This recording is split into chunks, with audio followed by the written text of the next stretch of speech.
ఓం శ్రీమాత్రే నమః. అందరికీ వరాల జల్లు కురిపించే వరమహాలక్ష్మి అమ్మవారి యొక్క అనుగ్రహం వలన అందరి ఇంట కూడా సుభిక్షంగా సుఖ సంతోషాలతో అష్టైశ్వర్యాలతో తొలతూగాలని కోరుకుంటూ వరలక్ష్మి వ్రతం శుభాకాంక్షలు. 2024 సంవత్సరంలో శ్రావణ మాసం ఎప్పుడు మొదలై ఎప్పుడు ముగుస్తుంది, అలాగే శ్రావణ శుక్రవారాలు ఎన్ని వచ్చాయి, శ్రావణ మంగళవారాలు ఎన్ని వచ్చాయి, అసలు 2024 సంవత్సరంలో వరలక్ష్మి వ్రతం ఎప్పుడు వచ్చింది, ఏ రోజున జరుపుకోవాలి, వరలక్ష్మి వ్రతం పూజ ఏ సమయంలో చేసుకోవాలి, ఒకవేళ వరలక్ష్మి వ్రతం చేసుకోవడం వీలు పడని వారు మళ్ళీ ఎప్పుడు చేసుకోవచ్చు అని పూర్తి విశేష వివరాలతో వీడియో అయితే మీకు ఈరోజు అందించబోతున్నానండి. కాబట్టి వీడియో ఎక్కడ స్కిప్ చేయకుండా చివరి వరకు చూడడానికి ప్రయత్నించండి. అందరికీ నమస్కారం. అందరూ ఎలా ఉన్నారు? బాగున్నారా? నేను బాగున్నాను. మీరు ఇంకా బాగుండాలని మనస్ఫూర్తిగా కోరుకుంటున్నాను. శ్రావణ మాసంలో వచ్చే పండుగలన్నింటిలో కల్లా వరలక్ష్మి వ్రతం చాలా విశేషమైనది.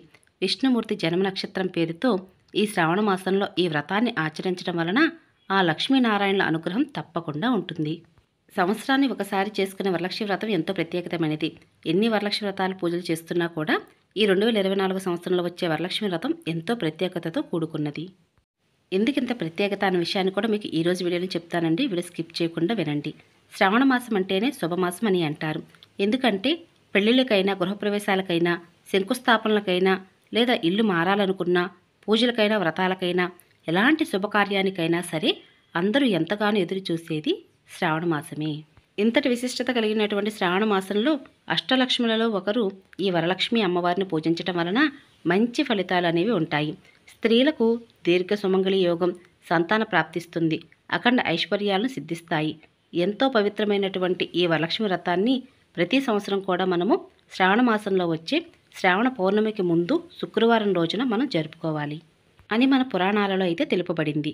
అయితే ఈ 2024 సంవత్సరంలో మనకి శ్రావణ మాసం ఆగస్టు 5వ తారీఖు పాడ్యమి తిథి నుండి మొదలయ్యి సెప్టెంబర్ 3వ తేదీ అమావాస్య తిథితోటి శ్రావణ మాసం అయితే ముగుస్తుంది. సరిగ్గా ఈ శ్రావణ మాసం అనేది 30 రోజుల పాటు ఉంటుంది. శ్రావణ పౌర్ణమి ఈ మాసంలో ఆగస్టు 19వ తేదీన వచ్చింది. ఈ శ్రావణ పౌర్ణమిని రాఖీ పౌర్ణమి అని కూడా అంటారు. అంటే అన్నా చెల్లెళ్ళు, అక్క తమ్ముళ్ళు పండుగగా జరుపుకునే రోజు అన్నమాట. అలాగే మన పురాణాల ప్రకారం శ్రావణ పౌర్ణమికి ముందు వచ్చే శుక్రవారం నాడు వరలక్ష్మి వ్రతాన్ని జరుపుకోవాలి. కాబట్టి పౌర్ణమికి ముందు శుక్రవారం ఆగస్టు 16వ తేదీ అయితే ఉంది. ఇక వరలక్ష్మి వ్రతం తిథి సమయం గురించి కూడా తెలుసుకుందాము. స్వస్తి శ్రీ చాంద్రమాన శ్రీ క్రోధినామ సంవత్సరం దక్షిణాయనం వర్ష ఋతువు శ్రావణ మాసం. 2024 సంవత్సరంలో శ్రావణ మాసంలో ఆగస్టు 16 ఏకాదశి తిథి ఉదయం 5:50 వరకు ఉంది. ద్వాదశి తిథి రాత్రి తెల్లవారుజామున అంటే 5:18 వరకు ఉంటుంది. ఈరోజు నక్షత్రం మూలా నక్షత్రం. 2024 సంవత్సరంలో వరలక్ష్మి వ్రతం పండుగ ఆగస్టు 16 శుక్రవారం రోజున జరుపుకుంటాము. 2024 సంవత్సరంలో జరుపుకునే వరలక్ష్మి వ్రతం పండుగకి చాలా ప్రత్యేకత ఉందని చెప్పాను కదండి. ఆ ప్రత్యేకత ఏమిటో కాదు, ఈ రోజున పుత్రదా ఏకాదశి కూడా. ఆ శ్రీ మహావిష్ణువుని భక్తి శ్రద్ధలతో పూజించినట్లయితే సంతానం లేని వారికి సంతానం, పుత్రుడి కోసం ఎదురుచూస్తున్నవారు ఈరోజు భక్తి శ్రద్ధలతో పూజ చేయడం ద్వారా పుత్ర సంతానం కలుగుతుంది. మరి పుత్రదా ఏకాదశి రోజున చేయవలసిన పూజా విధి విధానం గురించి కూడా మన ఛానల్లో వీడియో అయితే ముందుగానే అప్లోడ్ చేస్తున్నామండి. మీకు లింక్ డిస్క్రిప్షన్లో ప్రొవైడ్ చేస్తాను. ఎవరైనా మిస్ అయినట్లయితే ఆ వీడియో కూడా చూడండి. వరలక్ష్మి వ్రత పూజ ఏ సమయంలో చేయాలి అంటే, వరలక్ష్మి వ్రతం ఉదయం పూజా సమయం 4:20 నుండి మొదలయ్యి 8:02 వరకు పూజా సమయం అయితే చాలా మంచిగా ఉందండి. ఈ సమయంలో అయితే పూజ అయితే చేసుకోవచ్చు.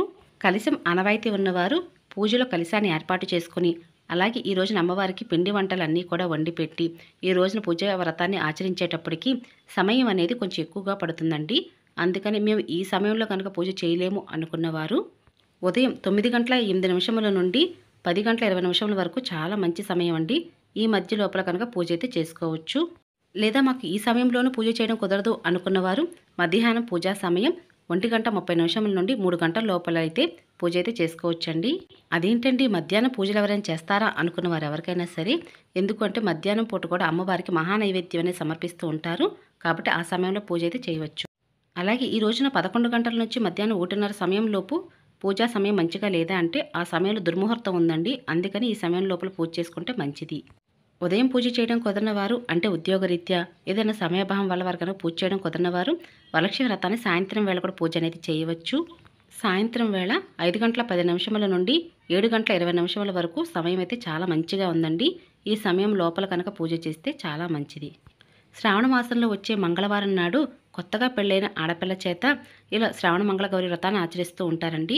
ఇలా చాలామంది కూడా చేస్తూ ఉంటారు. మరి ఎన్ని శ్రావణ మంగళవారాలు ఈ 2024 సంవత్సరంలో శ్రావణ మాసంలో వచ్చాయి అనే విషయాన్ని కూడా తెలుసుకుందాము. 2024 సంవత్సరంలో ఆగస్టు నెలలో శ్రావణ మాసం అనేది మనకి ఆగస్టు 5వ తారీఖు సోమవారంతో మొదలవుతుందండి. కాబట్టి వెంటనే మంగళవారం వస్తుంది. అంటే శ్రావణ మంగళవారం ఆగస్టు 6వ తారీఖున మొదటి శ్రావణ మంగళవారం, రెండవ శ్రావణ మంగళవారం ఆగస్టు 13, మూడవ శ్రావణ మంగళవారం ఆగస్టు 20, నాలుగవ శ్రావణ మంగళవారం ఆగస్టు 27. మొత్తం 4 శ్రావణ మంగళవారాలు ఈ 2024 సంవత్సరంలో శ్రావణ మాసంలో వచ్చాయి. కొత్తగా పెళ్ళైన ఆడపిల్లల చేత ఈ శ్రావణ మంగళ గౌరి వ్రతాన్ని ఆచరిస్తున్నప్పటికీ కూడా పెళ్ళైన వారు కూడా కొంతకాలం గడిచినా కూడా ఈ శ్రావణ మంగళ గౌరి వ్రతాన్ని ఆనవాయితీ లేని వారు కూడా పూజ అనేది చేసుకోవచ్చండి.